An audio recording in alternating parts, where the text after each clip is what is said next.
10 assembly constituency में polling हुआ है विधानसभा चुनाव 2020 के मद्देनज़र। और अभी तक जो जानकारी प्राप्त है सभी जगह यह शांतिपूर्ण तरीके से ये चुनाव संपन्न हुआ है और सभी जगह सभी 10 असेंबली कॉन्स्टिट्यूंसी में चुनाव समाप्त हो चुका है। कहीं पे भी 6 बजे के बाद चुनाव फर्दर नहीं हो रहा है। और 6 असेंबली कॉन्स्टिट्यूंसी जहाँ 4 बजे तक ख़त्म होना था वहाँ 4 बजे ख़त्म होने के बाद से पोलिंग पार्टी वापस लौट रही हैं। जहाँ 6 बजे ख़त्म हुआ है वहाँ से भी पोलिंग पार्टी जब वापस लौट रही हैं। अभी तक जो मेरे पास परसेंटेज आया है वो असेंबली कॉन्स्टिट्यूंसी वाइज वो इस प्रकार है कि गुरुआ का जो फाइनल परसेंटेज है सर्विस वोटर को छोड़ के और पोस्टल बैलेट को छोड़कर, जिसमें कि आधा 1% आगे पीछे हो सकता है, 58.9% वोटिंग हुआ है। शेरघाटी 58%, इमामगंज 58.12%, बाराचट्टी 53%, बोधगया 59.41%, गया शहर अराउंड 54%, टेकारी 60.70%, बेलागंज 59.80%, पतरी 54%, वजीरगंज 55%। इसका अगर पिछले वर्ष की तुलना किया जाए तो गुरुआ पिछले 2015 से तुलना किया जाए तो गुरुआ में वो परसेंटेज बढ़ा है, 54.91 था जो 58.90 हुआ है। शेरघाटी में ऑलमोस्ट सेम है, 58.71 था, 58 दिखा रहा है। ये बढ़ सकता है क्योंकि अभी पोस्टल बैलेट और सर्विस वोटर भी इसमें ऐड होगा बाद में। इमामगंज में भी बढ़ा है जो कि नक्सल अफेक्टेड एरिया रहा है और जाना जाता है। वहाँ 56% पहले था और इस बार 58.12 है। ये आगे और बढ़ेगा क्योंकि पोस्टल बैलेट और सर्विस वोटर्स में ऐड हो जाएंगे। बाराचट्टी थोड़ा कम हुआ है, 56 से 53% हुआ है। बोधगया 57% था पहले जो कि बढ़कर 59.41% हुआ है। गया टाउन 51.59% था जो 54% हुआ है।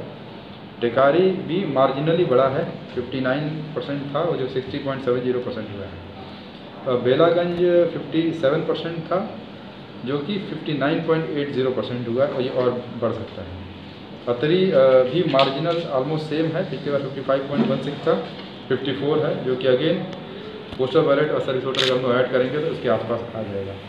वजीरगंज पहले से कम हुआ है, 60% था जो 55% हुआ है। और ये जो पूरा है हम लोग का एक्सपेक्टेड है कि अराउंड गया का जो टोटल परसेंटेज अभी आप लोगों को हम लोग कन्फर्म कर देंगे, बट अराउंड हम लोग एक्सपेक्ट कर रहे हैं अराउंड 58 to 59 के बीच में होगा। और जो कि पिछले 2015 के तुलना में करीब 3%, 2 से 3% बढ़ा है। लोकसभा चुनाव की तुलना में ये करीब 4 से 5% बढ़ा है। और एक जनरल रुझान रूरल क्षेत्रों में वोटरों का दिखा है और शहरी क्षेत्र में भी शुरुआत में एक स्लगिशनेस था बट बाद में ये पिकअप हुआ है, लेकिन फिर भी रूरल क्षेत्र के तुलना में पीछे रहा है। पूर्ण रूप से जो इस पूरे चुनाव की प्रक्रिया के दौरान करीब 20,000 से ज़्यादा लोग पोलिंग पर्सनल थे और पहली बार इतनी बड़ी संख्या में महिलाओं ने पार्टिसिपेट किया है, जिसमें कि करीब 2,500 से ज़्यादा महिलाएं पोलिंग पर्सनल थी। और जो कॉन्फिडेंस उन्होंने दिखाया है और जिस तरह से उन्होंने कार्य किया है वो सब इस लोकतंत्र को और मजबूत करता है। करीब 40 दिव्यांग मतकर्मी भी थे जो इस बार उन्होंने पोलिंग करवाया है। करीब 3100 PPE किट डिस्ट्रीब्यूट किया गया था, हालांकि बहुत यूज़ नहीं हुआ। 27,000 से ज़्यादा सैनिटाइज़र्स, करीब 4,800 थर्मल स्कैनर्स और करीब 30 lakh gloves, 45 ambulance, 24 medical response team लगाई गई थी।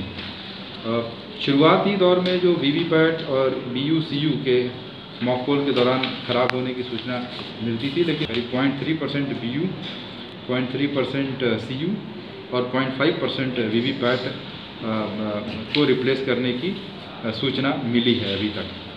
इसके अतिरिक्त विभिन्न क्षेत्रों में यह सुनिश्चित किया गया कि मॉडल कोड ऑफ कंडक्ट का अनुपालन हो। गया टाउन में एक केस में कैंडिडेट के द्वारा सिंबल को 100 मीटर के परिधि के अंदर वस्त्र पे धारण किया गया था, जिसकी वजह से उसमें आरओ के द्वारा कार्रवाई की गई है और उसमें जो मॉडल कोड ऑफ कंडक्ट है उसके अंतर्गत 188 के अंतर्गत FIR किया गया।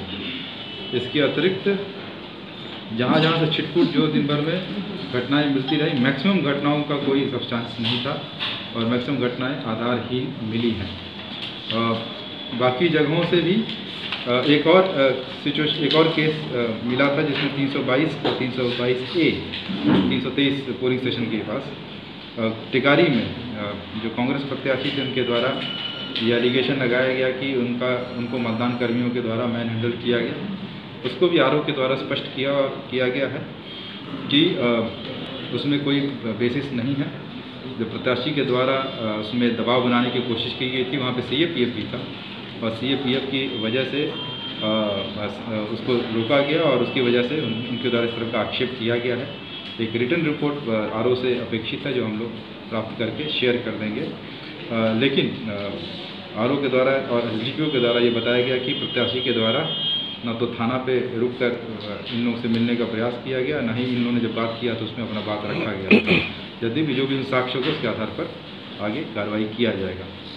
इसके अतिरिक्त अन्य किसी भी पोलिंग स्टेशन से कोई मेजर इशू नहीं रिपोर्ट हुआ है और हम सभी गया के मतदाताओं को, सभी पोलिंग पर्सनल को, सभी सुरक्षा बलों को इस पूरे चुनाव प्रक्रिया को कंडक्ट कराने के लिए निर्वाचन आयोग की तरफ से और जिला प्रशासन की तरफ से धन्यवाद करते हैं।